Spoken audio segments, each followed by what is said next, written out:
Gracias por seguir en nuestra sintonía. Somos Central de Noticias al Amanecer y ha llegado el momento, como lo decíamos antes de la pausa, de nuestra entrevista del día. Uno de los temas que por supuesto empezará a tomar auge y ya empieza a tomar auge debido al final de este año es el tema de la pólvora y de cómo muchas personas ya están pensando en esta forma, entre comillas, de celebrar. Y no solamente eso, Ricardo, porque hay también un inconveniente y son los niños quemados, sobre todo en esta temporada de diciembre.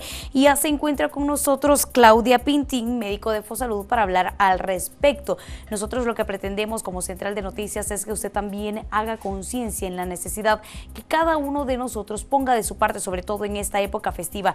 Evitemos comprar pólvora que ya está siendo prohibida por parte de las autoridades y así evitar una tragedia, sobre todo en estas vacaciones. Al final son los padres de familia o los adultos quienes toman la última decisión de si comprar o no comprar pólvora, si vigilar o no vigilar a los niños, a los menores de edad. Pero la recomendación que como Central de Noticias o las indicaciones que desde ya con mucho tiempo de antelación nosotros le hacemos es tratar de evitarlo. Pero le damos la bienvenida a la doctora, un gusto tenerla con nosotros. Muy buenos días. Buenos días Ricardo, buenos días Graciela. Para Fosalud es un gusto poder acompañar a través de este medio y llegar a las familias salvadoreñas para hacer un llamado a los padres, madres y cuidadores para que no le compren pólvora a sus hijos. La única forma de evitar quemaduras por pólvora es evitar la manipulación. Como Fosalud, ¿cuáles son las mayores emergencias que atienden, sobre todo durante esta temporada, tomando en cuenta las quemaduras de primer grado, segundo grado y tercer grado? ¿Cómo no? El año pasado justo tuvimos 175 personas quemaduras por pólvora. De ellos, más del 50% fueron niñas, niños y adolescentes, ¿verdad? Eso quiere decir que la pólvora, a pesar que tenemos una ley desde el 2014 que prohíbe que niñas, niños y adolescentes la manipulen sin supervisión, continúa habiendo casos y obviamente no se nos escapa de las estadísticas las niñas y niños quemados. El año pasado tuvimos que lamentar 2 pérdidas humanas, ¿verdad?, por la manipulación del uso de la pólvora. Usted lo sabe muy bien, doctor, y de hecho nosotros lo sabemos porque lastimosamente decimos no conduzca bajo las bebidas del alcohol y reportamos accidentes de tránsito. Nosotros damos distintos tipos de recomendaciones y con la pólvora es igual porque no hay pólvora segura. Así es. Todos en algún momento, por medio segundo puede ser, y hay consecuencias que en algunos de los casos puede durar para toda la vida. Así es, esa es prácticamente la experiencia, ¿verdad? Y los malos sabores de la Navidad, ¿verdad? Niños y niñas con quemaduras, personas adultas que tienen quemaduras de primero, segundo y tercer grado ocasionadas por la manipulación de la pólvora, ¿verdad? Nuestro llamado es a los padres, madres y cuidadores que no le compren ese tipo de artefactos. Exacto. Que a pesar de que se ven inofensivos como la pólvora china o las estrellitas, el año pasado una de las niñas que murió en el Carmen Cuscatlán fue por la manipulación de una estrellita, pensando que era inofensiva, la lanza a una chatarrera donde había sustancias explosivas y eso causó una explosión que terminó causando la fatal muerte de la niña.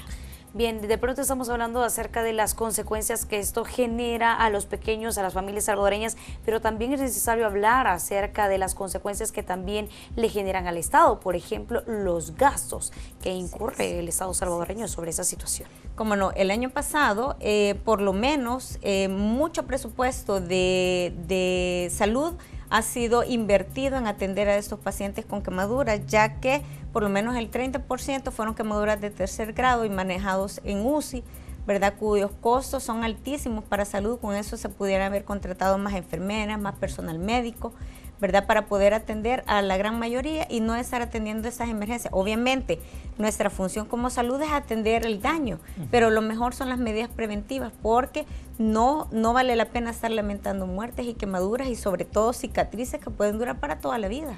De hecho, doctora Pintín, o corríjame si me equivoco, los tratamientos médicos por los temas de piel prácticamente son muy caros, son uno de los más costosos económicamente hablando que le puede pasar a una persona. Y también hablemos del tiempo de recuperación y lo doloroso que pueden ser esos tratamientos. ¿Cómo no? Nos contaba una madre de familia, ¿verdad?, que el año pasado estuvo en una situación lamentable, ¿verdad?, que el tratamiento de ella se quemó el 24 de diciembre su hijo y duró hasta prácticamente agosto, ingresado del siguiente año en el Hospital Bloom, sometido a injertos, ¿verdad?, sometidos a 3 o 4 operaciones según la extensión de la quemadura, pero claro, esos fueron los tratamientos iniciales, pero como se trata de una persona menor de edad, ¿verdad?, en ellos el crecimiento va causando retracciones en la piel y por lo tanto en la medida que van creciendo van siendo sometidos a diferentes tipos de operaciones para evitar que la piel quede, que la movilidad de los miembros, ¿verdad?,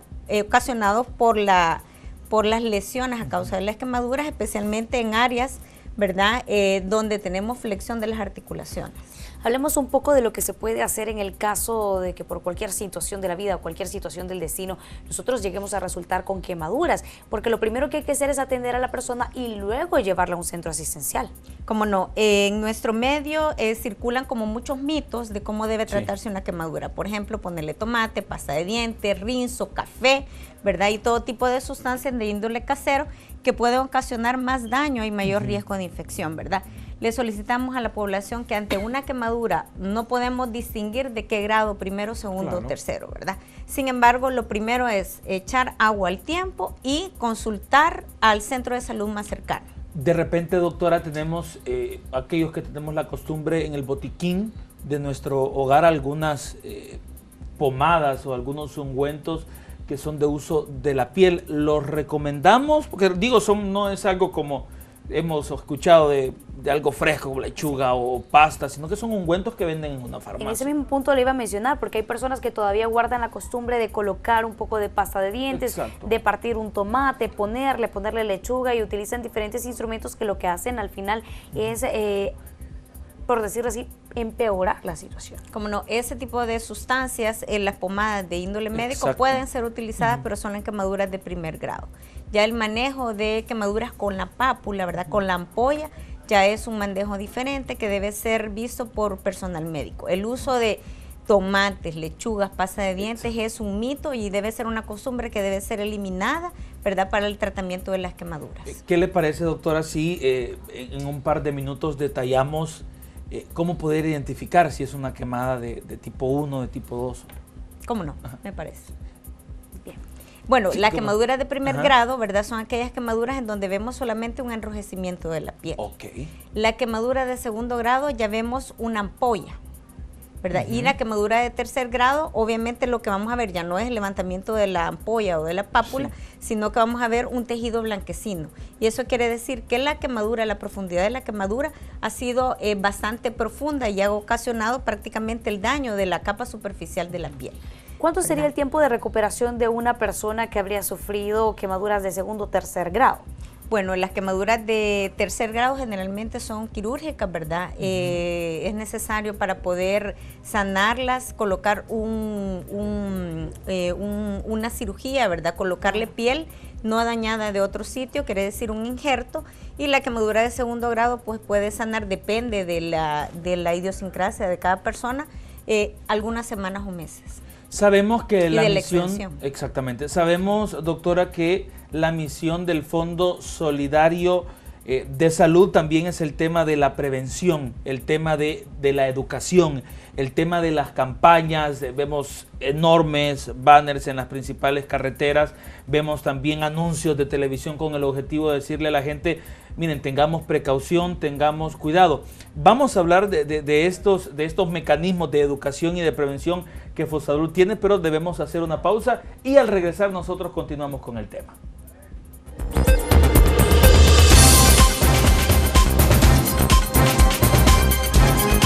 Continuamos en Central de Noticias conversando con la doctora Claudia Pintín. Ella es médico de Fosalud precisamente para evitar niños quemados durante este periodo de diciembre, que generalmente es donde se ocasionan daños. Estábamos hablando antes de irnos a la pausa las campañas que ustedes realizan y lo importante que se han vuelto en la prevención de niños quemados. ¿Cómo no? Déjame decirte que desde hace varios años Fosalud, ¿verdad?, en coordinación con la Comisión Intersectorial de Salud, en donde aglutina muchas carteras del Estado involucradas en este esfuerzo, ¿verdad?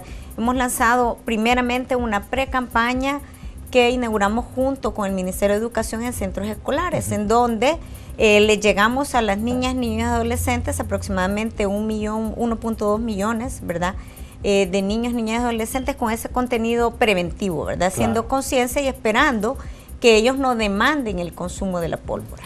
Aquí hay un punto que es bastante importante y bastante controversial, porque existen las campañas, sin embargo no se ve reflejado, y esto es en las estadísticas, esto es parte de la cultura de nuestro país. ¿Han ido en incremento los niños quemados o se reducen? Cómo no, el año pasado, ¿verdad?, en nuestro periodo de vigilancia epidemiológica, que abre desde el 1 de noviembre hasta el 6 de enero, tuvimos 175 casos, ¿verdad? Tuvimos 6 casos más que el mismo periodo del año anterior, ¿verdad? Eso quiere decir que se nos aumentaron la cantidad de niños, niñas y adolescentes con quemaduras, ¿verdad?, y personas adultas quemadas. El objetivo, obviamente, de las campañas está enfocado a los cambios de comportamiento, a sensibilizar. Pero esta cultura, ¿verdad?, de la manipulación de la pólvora es una cultura arraigada en el pueblo salvadoreño, que obviamente, a pesar de los llamados, a pesar de las sensibilizaciones, ¿verdad?, a pesar de todas las campañas preventivas, no hemos logrado impactar en el cambio de comportamiento. ¿Qué dicen los datos, doctora, con respecto a cuáles son los productos pirotécnicos que más daños causan? Hago esta pregunta porque, de hecho, usted lo decía, de repente pensamos que las luces chinas es que no tienen prácticamente explosión, es más vistoso que una onda expansiva, por ejemplo, pero hay que tener en cuenta también estas circunstancias. Como no, las estadísticas lo que nos están arrojando es que el producto pirotécnico que más causa quemaduras es el mortero. En segundo lugar, las estrellitas y volcanes, y en tercer lugar, la pólvora china. Hay otro punto importante acá también en nuestro país. Se están haciendo los esfuerzos necesarios por evitar que más situaciones de niños quemados se registren en nuestro país. Pero, ¿qué tal está el marco legal o cómo califica usted el marco legal vigente en territorio salvadoreño? ¿Se le está dando cumplimiento o no se le está dando cumplimiento a esta situación?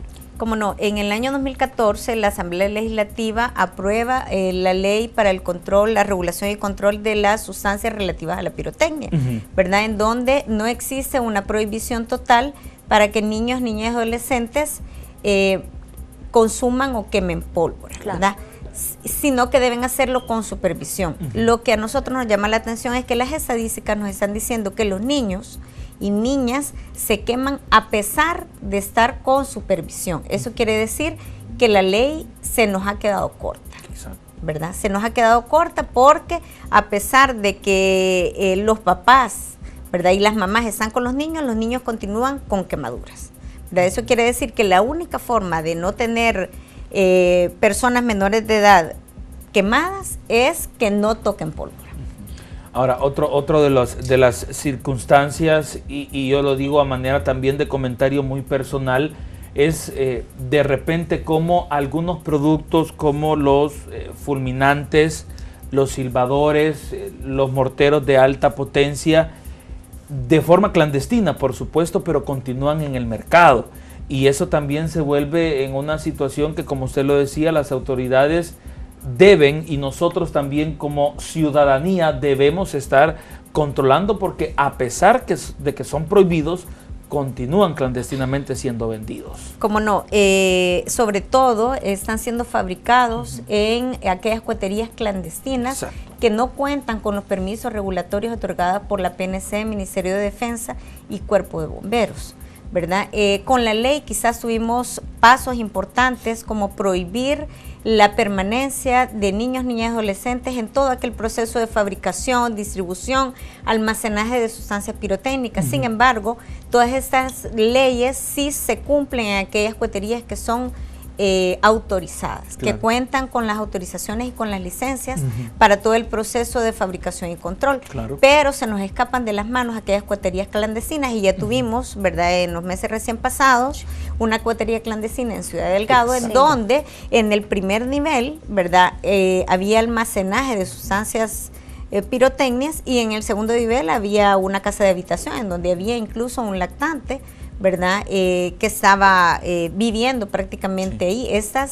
Estas formas de almacenaje están prohibidas por la ley, ¿verdad? Eso creo que es un logro importante que lo conseguimos con la ley aprobada en el 2014. Sin embargo, se nos queda corta aquellas cueterías clandestinas. En estas cueterías clandestinas continúa fabricándose aquellas sustancias prohibidas por ley, que son los buscaniguas, ¿verdad?, los silbadores, los fulminantes, y sí sabemos que se siguen fabricando y continúa el consumo, porque las estadísticas nos reflejan personas que han sido quemadas con este tipo de productos pirotécnicos. Bien, para ir finalizando nuestra entrevista de hoy, también queremos que usted haga unas recomendaciones a la población que nos está viendo en este momento de cómo evitar que nuestros pequeños se quemen, y cómo evitar que nosotros mismos formemos parte de estas estadísticas, incluso del saldo rojo durante la temporada de navideña. Bueno, el llamado a los padres, madres y cuidadores es que no permitan que sus hijos utilicen pólvora, ¿verdad? Y si lo hacen, que sea bajo supervisión. Esos productos son explosivos, ¿verdad?, contienen alto poder destructivo, y las lesiones y las secuelas pueden durar por muchos años. Exactamente. Y mañana, por cierto, es el lanzamiento de la campaña. Mañana lanzamos, junto con la Comisión Intersectorial de Salud, la campaña denominada La pólvora es peligrosa, ¿verdad? Esperamos que nos acompañen en este esfuerzo, ¿verdad? Y los esperamos a todos que estén pendientes y que nos ayuden a ese efecto multiplicador. Claro que sí. Recuerde que usted también tiene habilitados los números telefónicos para cualquier emergencia de Fosalud, 2528-9700. Recuerde que en Twitter usted los encuentra como @Fosaludoficial, y en Facebook Fondo Solidario para la Salud. También tiene usted el sitio web www.fosalud.gov.es. Doctora Claudia Pintín de Fosalud, muchísimas gracias por acompañarnos y traernos esta información muy educativa para todos. Muchas gracias.